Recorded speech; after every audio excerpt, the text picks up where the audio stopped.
Hey there, welcome back to our channel. Today we're going to show you how to change your Instagram profile picture on your Android phone in just a few simple steps. To get started, open the Instagram app on your Android phone. Once you're in the app, tap on your profile icon located at the bottom right corner of the screen. Next, tap on Edit Profile at the top of the screen. This will take you to the Profile Editing screen. On the Profile Editing screen, tap on Change Profile Photo.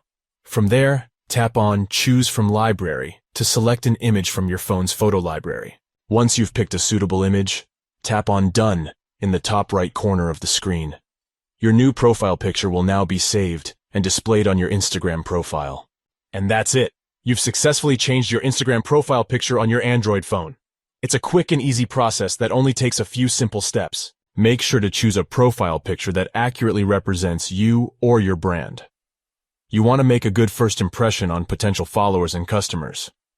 If you found this tutorial helpful, be sure to hit the like button and subscribe to our channel for more tips and tricks on your favorite apps and services. Thanks for watching!